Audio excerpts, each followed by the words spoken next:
صفحہ نمبر 29 آیت نمبر 197 سورۃ البقرہ۔ اعوذ باللہ من الشیطان الرجیم، بسم اللہ الرحمن الرحیم۔ الحج اشہر معلومات، فمن فرض فيهن الحج فلا رفث ولا فسوق ولا جدال في الحج إلى آخره۔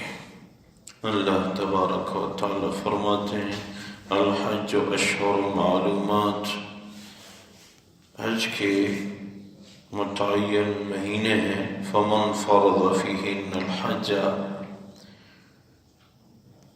جس نے اپنے اوپر ان مہینوں میں حج کو فرض کیا، فلا رفث، تو اس کو چاہیے کہ کوئی فحش کام نہ کرے، ولا فسوق، نہ نافرمانی کرے، ولا جدال فی الحج، اور نہ حج میں کوئی لڑائی جھگڑا کرے۔ وما تفعلوا من خیر یعلمہ اللہ، اور جو کام تم اچھائی کے کرتے ہو اللہ تبارک و تعالیٰ ان کو جانتے ہیں۔ وَتَزَوَّدُوا فَإِنَّ خَيْرَ الزَّادِ التَّقْوَىٰ، اپنے ساتھ سفر کا توشہ لے جایا کرو، اور واقعی بہترین توشہ تقویٰ ہے۔ وَاتَّقُونِ يَا أُولِي الْأَلْبَابِ، اے صاحبان عقل مجھ سے ڈرتے رہنا۔ لَيْسَ عَلَيْكُمْ جُنَاحٌ أَن تَبْتَغُوا فَضْلًا مِّن رَّبِّكُمْ، تمہارے اوپر کوئی گناہ نہیں کہ آپ لوگ اپنے رب کے فضل میں سے تلاش کریں، یعنی رزق تلاش کریں۔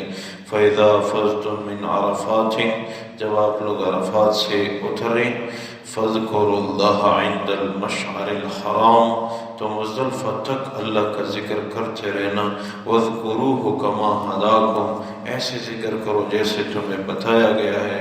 وَإِن كُنتُم مِّن قَبْلِهِ لَمِنَ الضَّالِّينَ، اگرچہ اس سے پہلے آپ لوگ بے علم تھے۔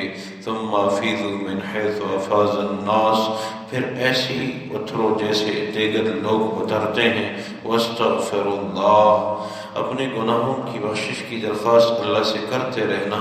إِنَّ اللَّهَ غَفُورٌ رَحِيمٌ، واقعی اللہ تبارک و تعالی بخشنے والے مہربان ہیں۔ اللہ تبارک و تعالی ان آیات مبارکہ میں حج کا ذکر فرما رہے ہیں۔ اشہر الحج سے مراد حج کے مہینے ہیں۔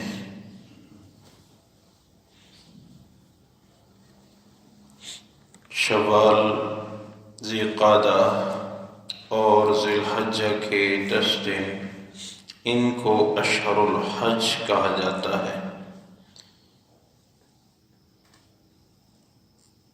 کیونکہ جس نے یکم شوال کو بھی احرام باندھ کے عمرہ کیا اور وہاں ہی مقیم رہا اور پھر حج میں شریک ہوا، تو یہ حاجی حج تمتع کرنے والا ہو گیا، کیونکہ اس نے اشہر الحج میں عمرہ کیا اور پھر وہاں ہی منتظر رہا حج کے ایام کا، حج کرنے کا، اس لیے حاجی حج تمتع کرنے والا ہو گیا۔ شوال، ذی قعدہ اور ذی الحجہ کے 10 ایام کو اشہر الحج شریعت نے کہا ہے۔ بس جس نے ان مہینوں میں اپنے اوپر حج کو لازم کیا کہ میں حجہ رہا ہوں، تو اس کو چاہیے کہ فحش گوئی اور نافرمانی، جنگ و جدال سے محفوظ رہے۔ ویسے بھی یہ بڑے جرائم ہیں، اور پھر حج جیسے مقدس عمل کے دوران فحاشی اور نافرمانی یا جھگڑا کرنا یہ بہت بری بات ہے۔ عبداللہ بن عباس رضی اللہ تعالیٰ عنہ فرماتے ہیں کہ یمن کے لوگ یمن سے سفر کے لیے نکل جاتے تھے کہ ہم حج کرنے جا رہے ہیں، لوگ ان کو کہتے تھے اپنے ساتھ کوئی توشہ، کوئی زیادہ راہ، کوئی خوراک ساتھ اٹھا کے جاؤ تو وہ کہا کرتے تھے کہ ہمیں اللہ کی ذات پہ بھروسہ ہے، ہمیں توکل ہے، رازق تو اللہ ہے۔ اور پھر حرم پہنچ کے وہاں بھوک کا شکار ہو کے بھیک مانگتے تھے تو قرآن نے فرمایا کہ وَتَزَوَّدُوا، اپنے ساتھ توشہ لے جایا کرو۔ توکل کا مطلب یہ نہیں کہ اسباب ترک کر دیے جائیں، توکل کا معنی ہے اسباب اختیار کر کے نتیجہ اللہ کے حوالے سمجھنا، یہ توکل کی تعریف ہے۔ اسباب پورے کر کے نتیجہ اللہ کے حوالے کرنا، یہ توکل ہے۔ اور ساتھ یہ بھی ارشاد فرمایا کہ لیس علیکم جناح ان تبتغوا فضلا من ربکم، تمہارے اوپر کوئی گناہ نہیں اگر سفر حج میں کسی نے اللہ کے رزق میں سے تلاش کیا۔ معلوم ہوا کہ سفر حج میں کسی کو ضرورت پڑی، خرچہ کم ہو گیا تو وہاں کام کاج بھی کر سکتا ہے، کوئی چیز خرید لی پھر بیچ دی، کمائی ہوئی، یہ کر سکتا ہے۔ اس مقصد سے جائے گا نہیں، مقصد ہوگا حج، اور ضمناً اپنی ضرورت کی خاطر تجارت یا کام کاج یہ کر سکتا ہے۔ مقصد حج ہوگا اور یہ کام کاج یا تجارت یہ ضرورت سمجھ کے کر سکتا ہے، اس میں کوئی گناہ نہیں، قرآن کی اس آیت نے اجازت دی ہے۔ اور پھر زمانے جاہلیت میں لوگ مزدلفہ میں وقوف کرتے تھے، اسلام نے حکم فرمایا کہ نہیں، وقوف کے لیے عرفات ہے، عرفات میں 9 ذی الحجہ کو وقوف ہوگا، وہاں دعائیں ہوں گی، پھر مختصر وقوف صبح کی نماز کے وقت وہ مزدلفہ میں بھی ثابت ہے۔ تو لوگ عرفات میں وقوف نہیں کرتے تھے زمانے جاہلیت میں، یہ اسلام نے یہ راستہ بتایا۔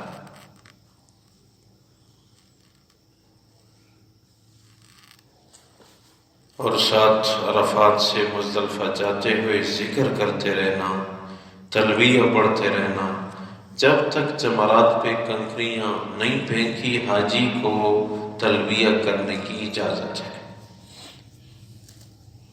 عمرے میں احرام باندھ کے تلبیہ سب سے افضل ذکر ہے، حج میں بھی احرام باندھ کے تلبیہ سب سے بہترین ذکر ہے۔ عمرے کا تلبیہ مطاف پہنچ کر طواف شروع کرتے وقت تلبیہ کا سلسلہ ختم ہو گیا، اور حج میں تلبیہ مزدلفہ سے جمرات پہ پہنچ کے جب کنکریاں پھینکنے کا ارادہ کیا تو بس تلبیہ کا سلسلہ منقطع ہو گیا۔ اور حدیث میں ہے کہ جب حاجی جا رہا ہوتا ہے تو دائیں بائیں درخت، پہاڑ، پتھر، جب یہ تلبیہ پڑھ رہا ہے لبیک اللہم لبیک لبیک لا شریک لک لبیک ان الحمد والنعمت لک والملک لا شریک لک، تو جب یہ حاجی تلبیہ پڑھ رہا ہے تو دائیں بائیں جتنے درخت، پہاڑ، چٹانیں، پتھر، یہ سب قیامت میں گواہی دے گی، اللہ ہم سن رہے تھے کہ یہ آپ کو ایک ماننے کا اقرار کر رہا تھا اور اونچی آواز سے بول رہا تھا۔ اور ایک حدیث میں حضور نے ارشاد فرمایا کہ جب حاجی تلبیہ پڑھ رہا ہوتا ہے تو دائیں بائیں کہ زمین کا خطہ، درخت، سرسبز و شاداب پودے، یہ بھی ساتھ ساتھ تلبیہ پڑھتے رہتے ہیں، لیکن ہمیں سماعت کی قوت حاصل نہیں ہے۔ ارد گرد کی چیزیں بھی ساتھ تلبیہ پڑھتے ہیں، لیکن ہمیں ان کی قوت سماع حاصل نہیں ہے۔ اور ساتھ تجارت کا جواز بھی دیا کہ مقصد حج کا ہو اور بقدر ضرورت تجارت کمائی کے لیے تجارت، مقصد تجارت نہ ہو، سفر کا مقصد تجارت نہ ہو، حج ہو تو ضمناً یہ بھی جائز ہے، لیکن مقصود حج ہو اور تجارت کے اپنے جو حدود ہیں ان کا بھی خیال رکھا جائے۔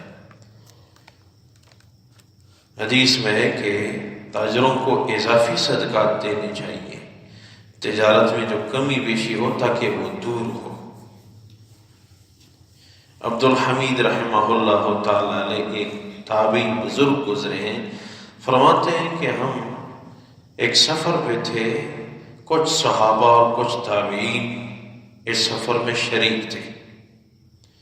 اس سفر میں ہمارا ایک ساتھی وفات پا گیا جس کو ہم دفن کرنے کا ارادہ کرتے، قبر کھود لے تھے، تو جہاں ہم قبر کھود لے تھے تو تھوڑی سی گہرائی پہ جا کے ایک بہت بڑا سانپ ناگ کی شکل میں پڑا رہتا تھا۔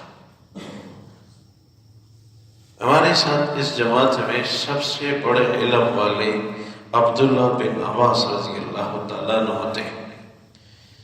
فرماتے ہیں کہ ہم نے ایک جگہ قبر کھودی، بہت بڑا سانپ ناگ کی شکل میں پڑا ہوا، ہم ڈر گئے، ہم نے اس میں مٹی ڈال دی، ہم نے وہ جگہ چھوڑ دی۔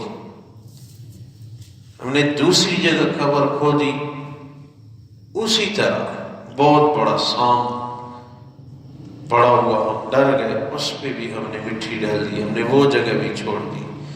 تیسری جگہ ہم نے قبر کھودی، اسی جگہ بھی وہی سانپ۔ ہم نے آپس میں مشورہ کیا، عبداللہ بن عباس رضی اللہ تعالیٰ عنہ پیچھے قافلے میں موجود ہیں، ان سے اس مسئلے کی تفہیم کی درخواست کی جائے۔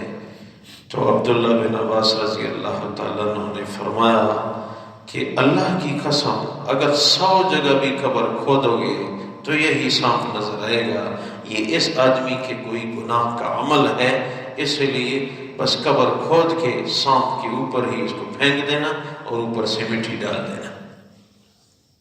فرماتے ہم نے ایسے ہی کیا۔ یہ بھی ارشاد فرمایا کہ جب آپ لوگ وطن واپس لوٹے تو اس آدمی کے اہل و عیال سے پوچھ لینا کہ اس کا کوئی خاص گناہ تو نہیں تھا۔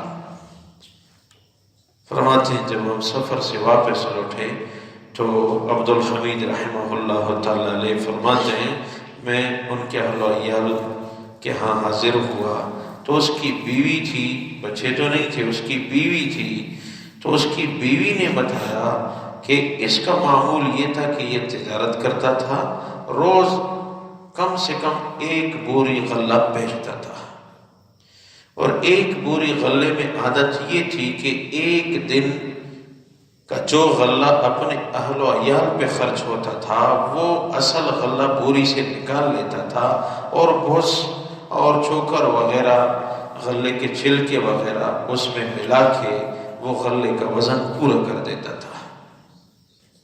ہمیں خیال ہے کہ یہ جو سفر میں آپ لوگوں کو اس کے عذاب کا انداز وہ نظر آیا، خیال ہے کہ اس عمل سے ہوا ہوگا، تو یہ بھی خیال رکھنا چاہیے۔ کبھی ایسے واقعات اللہ تبارک و تعالیٰ ظاہر فرما دیتے ہیں تاکہ اللہ کے بندوں کو خوف ہو اور اللہ کے خوف کو مد نظر رکھ کے تجارت کریں۔ اگر تاجر نیک ہو تو یہ رزق ہے، ان کا رزق پورے معاشرے میں پہنچ رہا ہے، تو اس کی برکت پورے معاشرے میں ہوتی ہے۔ دوران تجارت نماز کا سب سے اولین خیال رہو، سب سے اولین۔ آج ایک ساتھی آیا